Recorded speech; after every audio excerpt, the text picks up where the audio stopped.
Hello दोस्तों, good morning. कैसे हैं? उम्मीद करते अच्छे होइएगा। तो फिर लेकर आ गए हैं साइंस के सुपर 30 क्वेश्चन के 7वां पार्ट के साथ। ठीक है, इससे पहले सुपर 30 जो क्वेश्चन जो जितने भी साइंस के क्वेश्चन हैं ये सबके लिए इम्पोर्टेंट है। कहने का अर्थ हुआ आप इंटर वाले के भी, 10th वाले के लिए भी होगा और कंपटीशन वाले के तो ज़्यादातर इंपॉर्टेंट क्वेश्चन होंगे। ठीक है, तो ये 7वां पार्ट होगा। इससे पहले साइंस का 6 पार्ट और वीडियो डाला हुआ है, आप प्लेलिस्ट में जाकर वहाँ से देख सकते हैं। चलिए आइए दोस्तों वीडियो को स्टार्ट करते हैं। दोस्तों वीडियो को देखते हैं तो वीडियो को लाइक शेयर और सब्सक्राइब जरूर कर लें ताकि नोटिफिकेशन आपको मिल सके। आइए तो वीडियो को शुरू किया जाए। दोस्तों प्रथम जो क्वेश्चन है, फर्स्ट जो प्रश्न है आपके सामने साइंस का, वो है रक्त समूह के खोजकर्ता कौन है? रक्त समूह के खोजकर्ता कौन है? ऑप्शन ए में है लैंडस्टीनर, ऑप्शन बी में है लिवाइन, ऑप्शन सी में है वीनर, ऑप्शन डी में है लीवेनहॉक। तो दोस्तों इसका जो आंसर हो जाएगा ऑप्शन नंबर ए हो जाएगा, लैंडस्टीनर। रक्त समूह की खोज किसने है? तो लैंडस्टीनर ने रक्त समूह का खोज किया था। आइए हम लोग दूसरे प्रश्न की ओर बढ़ते हैं। दूसरा जो आपके सामने प्रश्न है वो है नर मच्छर अपना भोजन यहाँ से लेते हैं। नर मच्छर जो है अपना भोजन कहाँ से लेते हैं? पातवों का रस से, बी में है पशु मल व अन्न मलबा से, सी में है अप्रवाही जल से और डी में है मनुष्य का रक्त। इसका दोस्तों आंसर हो जाएगा ऑप्शन नंबर बी होगा, पशु मल एवं अन्न मलबा से है नर मच्छर अपना भोजन लेते हैं। ऑप्शन नंबर बी हो जाएगा इसका आंसर। आइए हम लोग तीसरे प्रश्न बढ़ते हैं। तीसरा जो आपके सामने प्रश्न है वो है पर्यावरण के अजैव अवयव का उदाहरण है। पर्यावरण के अजैव अवयव का उदाहरण कौन है? ऑप्शन ए में है जानवर, ऑप्शन बी में है वनस्पति, सी में है सभी, डी में है वायु। इसका जो दोस्तों आंसर होगा वो होगा ऑप्शन नंबर डी वायु। क्या हो जाएगा? ऑप्शन नंबर डी वायु हो जाएगा। आइए अगले प्रश्न में बढ़ते हैं। अगला जो प्रश्न है आपके सामने वो है मानव शरीर की किस ग्रंथि को मास्टर ग्रंथि कहा जाता है? मानव शरीर के किस ग्रंथि को मास्टर ग्रंथि कहा जाता है? ऑप्शन नंबर ए अवट्टु ग्रंथि, ऑप्शन नंबर बी पीयूष ग्रंथि, ऑप्शन नंबर सी प्लीहा और ऑप्शन नंबर डी अग्नाशय। तो इसका जो दोस्तों आंसर होगा 4 नंबर का वो हो जाएगा ऑप्शन नंबर बी पीयूष ग्रंथि को मास्टर ग्रंथि कहा जाता है। आइए हम लोग अगले प्रश्न में बढ़ते हैं। 5वां जो आपके सामने प्रश्न है वो है निम्नलिखित में से किस एक जीव में पसलियों की संख्या सबसे अधिक 24 है? कौन से जीव है जिसमें पसलियों की संख्या सबसे अधिक 24 है? तो दोस्तों इसका जो आंसर हो जाए मतलब ऑप्शन ए में है मत्स्य में होगा, ऑप्शन बी में मानव में होगा, ऑप्शन सी में मगर मतलब मगरमच्छ में होगा, ऑप्शन डी सांप में होगा। तो 5वां का जो क्वेश्चन हो जाएगा ऑप्शन नंबर बी होगा, मानव में हो जाएगा। आइए हम लोग अगले प्रश्न की ओर बढ़ते हैं। अगला जो आपके सामने प्रश्न है वो है सिट्रस कैंकर है। सिट्रस कैंकर कैंसर मतलब सिट्रस जो कैंसर हो जाता है वो किस में होता है? तो इसका जो ऑप्शन ए में है नींबू का एक रोग है, बी में इनमें से कोई नहीं है, सी में नींबू की एक प्रजाति है, डी में नींबू का एक प्रसिद्ध कीट है। तो 6 का दोस्तों आंसर हो जाएगा ऑप्शन नंबर ए नींबू का एक रोग है सिट्रस कैंकर। आइए अगले प्रश्न में बढ़ते हैं। अगला जो आपके सामने प्रश्न है वो है आँख के किस भाग में वस्तु का प्रतिबिंब बनता है? कहने का मानव का जो नेत्र होता है उसके किस भाग में किसी वस्तु का प्रतिबिंब बनता है? ऑप्शन नंबर ए में है आइरिस, ऑप्शन बी में है कॉर्निया, ऑप्शन सी में है प्यूपिल, ऑप्शन डी में है रेटिना। तो इसका दोस्तों आंसर होगा 7 नंबर का ऑप्शन नंबर होगा डी रेटिना पर किसी वस्तु का प्रतिबिंब बनता है। चलिए प्रतिबिंब कैसा होगा? तो वास्तविक उल्टा वस्तु से छोटा होगा। चलिए आइए अगले प्रश्न में बढ़ते हैं। 8वां जो आपके सामने प्रश्न है वो है त्वचा का रंग किसके कारण होता है? त्वचा का जो रंग होता है वो किसके कारण होता है? ऑप्शन ए में हार्मोन के कारण होता है, ऑप्शन बी में इनमें से कोई नहीं होगा, ऑप्शन सी में मेलानिन के कारण होता है और ऑप्शन डी में एंजाइम के कारण होता है। ठीक है, तो इसका दोस्तों आंसर हो जाएगा 8 का वो हो जाएगा ऑप्शन नंबर सी मेलानिन के कारण त्वचा का रंग होता है। Option number C. आइए हम लोग अगले प्रश्न की चर्चा करते हैं। अगला जो आपके सामने प्रश्न है वो है निम्नलिखित में से किस अम्ल की उपस्थिति मानव पेट में होती है? मानव पेट में कौन सा अम्ल उपस्थित होता है जिसके कारण जो है भोजन का पाचन हो पाता है? तो ऑप्शन ए में हाइड्रोक्लोरिक अम्ल, ऑप्शन बी में है नाइट्रिक अम्ल, ऑप्शन सी में पिक्रिक अम्ल, ऑप्शन डी में सल्फ्यूरिक अम्ल। तो इसका दोस्तों आंसर हो जाएगा ऑप्शन नंबर ए हाइड्रोक्लोरिक अम्ल होगा। चलिए आइए अगले प्रश्न चर्चा करते हैं। अगला जो आपके सामने प्रश्न है वो है 10 का रक्त दाब का नियंत्रण कौन करता है? मतलब कौन सी ग्रंथि होती है या कौन रक्त दाब का नियंत्रण करता है? ऑप्शन ए में है अधिवृक्क, ऑप्शन बी में है अवटु, ऑप्शन सी में है थाइमस, ऑप्शन डी में है पित्त पिंड। 10 का दोस्तों आंसर हो जाएगा ऑप्शन नंबर ए अधिवृक्क हो जाएगा, जो क्या करता है, मानव रक्तदाब का नियंत्रण करता है। ऑप्शन नंबर ए हो जाएगा। आइए अगले प्रश्न की चर्चा करते हैं। अगला जो आपके सामने प्रश्न है वो है, अमीबा का प्रचलन अंग कौन सा है? अमीबा का जो प्रचलन अंग है वो कौन सा है? ऑप्शन ए में टेंकिल्स, बी में है सिलिया, सी में है फ्लैजिला और डी में है कूटपात। तो अमीबा का जो प्रचलन अंग है वो ऑप्शन नंबर हो जाएगा डी, कूटपात हो जाएगा। ऑप्शन नंबर डी हो जाएगा, कूटपात हो जाएगा। आइए अगले प्रश्न में बढ़ते हैं। 12वें क्वेश्चन, 12वां जो आपके सामने क्वेश्चन है वो है, निम्न में से किस विटामिन की कमी के कारण मसूरों में रक्त आता है और दांत हिलने लगता है? करते हैं दांत में जो है रक्त, मतलब मसूरा से रक्त आने लगता है और दांत हिलने लगता है, कौन सी विटामिन की कमी के कारण? ऑप्शन ए में विटामिन डी, ऑप्शन बी में है विटामिन सी, ऑप्शन सी में है विटामिन बी और ऑप्शन डी में है विटामिन ए। तो दोस्तों 12 का जो आंसर हो जाएगा ऑप्शन नंबर बी होगा, विटामिन सी। विटामिन सी के कारण क्या होता है, मसूरों से रक्त आने लगता है और दांत हिलने लगता है। आइए हम लोग अगले प्रश्न की चर्चा करते हैं।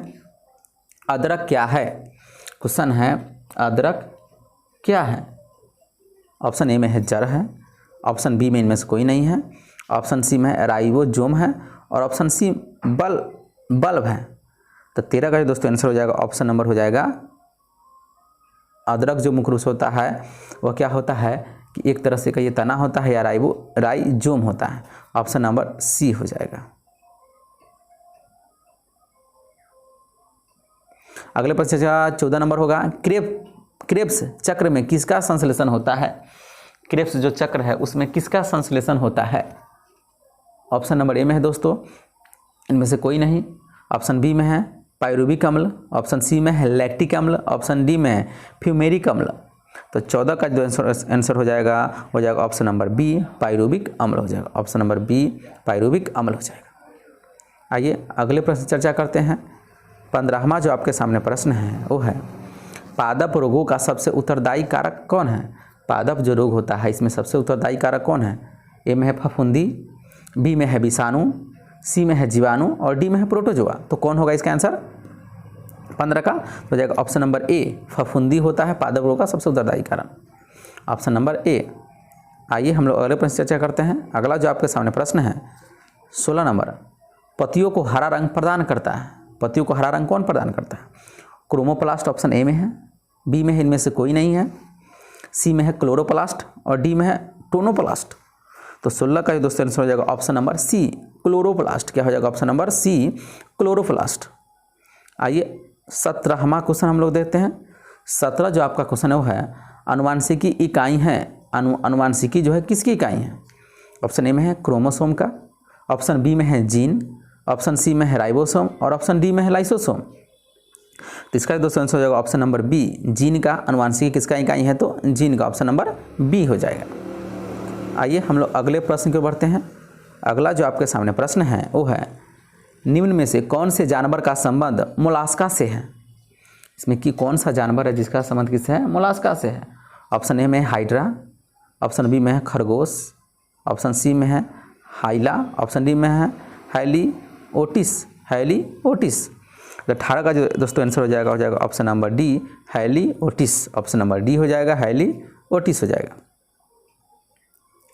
चलिए आगे अगला क्वेश्चन हम लोग देखते हैं। अगला जो है, पर्यावरण का अध्ययन जीव विज्ञान के किस शाखा के अंतर्गत किया जाता है?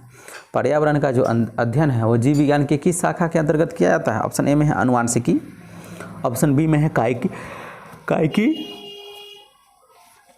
ऑप्शन सी में है पारिस्थितिकी, ऑप्शन डी में है वर्गिक। तो 19 का दोस्तों आंसर हो जाएगा ऑप्शन नंबर सी, पारिस्थितिकी में पर्यावरण के जीव विज्ञान का शाखा के अंदर अध्ययन किया जाता है। ऑप्शन नंबर सी हो जाएगा। अगले प्रश्न में बढ़ते हैं। अगला जो आपके सामने प्रश्न है वो है, मनुष्य के वातावरण को सुधारने से नस्ल सुधारने क्या कहलाता है? मनुष्य के वातावरण को सुधारने को मनुष्य के वातावरण को सुधारने से नस्ल सुधारना क्या कहलाता है? अब इनमें से कोई नहीं। ऑप्शन में यूजेनिक्स, ऑप्शन सी में है यूथेनिक्स, ऑप्शन डी में है जीवाश्म विज्ञान। तो 20 का दोस्तों आंसर हो जाएगा ऑप्शन नंबर सी हो जाएगा, यूथेनिक्स हो जाएगा। ऑप्शन नंबर सी, यूथेनिक्स हो जाएगा। आइए हम लोग अगले प्रश्न की ओर बढ़ते हैं 21वां नंबर क्वेश्चन के साथ। 21वां जो प्रश्न है दोस्तों है निम्नलिखित में से किसके कुसंक्रिया के कारण मानव शरीर में मिक्सडीमा होता है। तो किसके कुसंक्रिया के कारण मानव शरीर में मिक्सीडीमा होता है। ऑप्शन ए में है अग्नाशय ग्रंथि, ऑप्शन बी में है अधिबीरिक ग्रंथि, ऑप्शन सी में है यकृत और ऑप्शन डी में है अवंटु ग्रंथि। तो इसका दोस्तों आंसर हो जाएगा 21 का होगा ऑप्शन नंबर डी अवंटु ग्रंथि। ऑप्शन नंबर डी हो जाएगा अवंटु ग्रंथि। आइए हम लोग अगले प्रश्न चर्चा करते हैं। प्रश्न नंबर 22 होगा। 22वां जो प्रश्न है वो है बिच्छू का विष कहाँ पर होता है। बिच्छू का जो विष होता है वो कहाँ पर होता है। ऑप्शन ए में है हाथ में होता है, ऑप्शन बी में है मुंह में होता है, ऑप्शन सी में है पैरों में होता है, ऑप्शन डी में है डंक में होता है। बताइए किस में होता है। तो ऑप्शन हो जाएगा डी डंक में होता है। बिच्छू का जो विष होता है किस में होता है, डंक में होता है। ऑप्शन नंबर डी हो जाएगा। आइए हम लोग 23वें प्रश्न में बढ़ते हैं। 23वां जो आपके सामने प्रश्न है वो है निम्नलिखित में से किसकी पेशियों में स्वस्पंदन का गुण पाया जाता है। निम्नलिखित में से किसकी पेशियों में स्वस्पंदन का गुण पाया जाता है। ऑप्शन ए में है वृक्क, ऑप्शन बी में है आंत, ऑप्शन सी में है हृदय और ऑप्शन डी में है यकृत। तो इसका जो दोस्तों आंसर हो जाएगा 23 का हो जाएगा ऑप्शन नंबर सी हृदय में हो जाएगा। गति करने की क्षमता हृदय में होती है। आइए हम लोग अगले प्रश्न 24वें प्रश्न में बढ़ते हैं। 24वां जो आपका क्वेश्चन है वो है वह उत्तक जो द्वितीयक वृद्धि के लिए उत्तरदायी है। वह उत्तक जो द्वितीय वृद्धि के लिए उत्तरदायी है इनमें कौन सा है। ऑप्शन ए में है फ्लोएम, ऑप्शन बी में है कार्टेक्स, ऑप्शन सी में है जाइलम और ऑप्शन डी में है कैम्बियम। तो 24 का दोस्तों आंसर हो जाएगा वो हो जाएगा option number D cambium. Cambium कौन हो जाएगा, कैम्बियम हो जाएगा। ऑप्शन नंबर डी हो जाएगा इसका आंसर। अगले प्रश्न में हम बढ़ते हैं। अगला जो आपके सामने 25वां जो प्रश्न है वो है प्रातःकालीन धूप में मानव शरीर में कौन सा विटामिन उत्पन्न होता है। अगर प्रातःकालीन धूप में रोशनी बैठते हैं तो मानव शरीर में कौन सा विटामिन मिलता है, कौन सा विटामिन उत्पन्न होता है। ऑप्शन ए में विटामिन डी, ऑप्शन बी में विटामिन सी, ऑप्शन सी में विटामिन बी और या ऑप्शन डी में विटामिन ए। इसका दोस्तों आंसर हो जाएगा 25 का हो जाएगा option number A vitamin D मिलता है सूर्य के रोशनी से प्रातःकाल में विटामिन डी। आइए हम लोग अगले प्रश्न की चर्चा करते हैं। अगला जो आपके सामने 26वां क्वेश्चन है तंत्रिका उत्तक की इकाई क्या है। क्या तंत्रिका उत्तक की इकाई इसमें से कौन है। ऑप्शन है इनमें से कोई नहीं। ऑप्शन बी में है न्यूरॉन, ऑप्शन सी में है कोशिकाएं, ऑप्शन डी में है गुच्छिका। तो सी 26 का जो आंसर होगा हो जाएगा न्यूरॉन। ऑप्शन नंबर बी तंत्रिका उत्तक की इकाई क्या है, न्यूरॉन होती है। ऑप्शन नंबर बी हो जाएगा। आइए हम लोग अगले 27वें प्रश्न में बढ़ते हैं। 27वां जो आपके सामने प्रश्न है वो है प्याज किसका परिवर्तित रूप है। जो हम लोग प्याज खाते हैं वो किसका परिवर्तित रूप है। ए में है पुष्प का, बी में है फल का, सी में है तना का या डी में जड़ का। किसका है। तो इसका 27 का आंसर ऑप्शन नंबर हो जाएगा सी तना का। प्याज किसका रूपांतरित रूप है, तना का है। ऑप्शन नंबर सी हो जाएगा। आइए हम लोग 28वें क्वेश्चन की ओर बढ़ते हैं। 28वां जो आपके सामने प्रश्न है वो है कोशिका में प्रोटीन संश्लेषण कहाँ होता है। कोशिका में जो प्रोटीन संश्लेषण है वह कहाँ होता है। ऑप्शन ए में है राइबोसोम में, ऑप्शन बी में है सेंट्रोसोम में, ऑप्शन सी में है गोल्गी काय में, ऑप्शन डी में से कोई नहीं।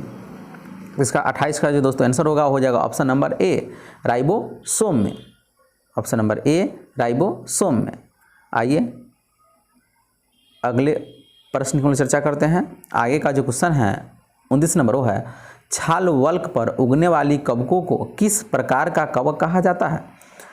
छाल वल्क पर मतलब छाल वल्क पर जो उगने वाली कवकों है उसको किस प्रकार का कवक कहा जाता है। ऑप्शन ए में है समल रागी, ऑप्शन बी में है शिलावासी, ऑप्शन डी में है काष्ठ रागी, ऑप्शन डी में है वल्क वासी।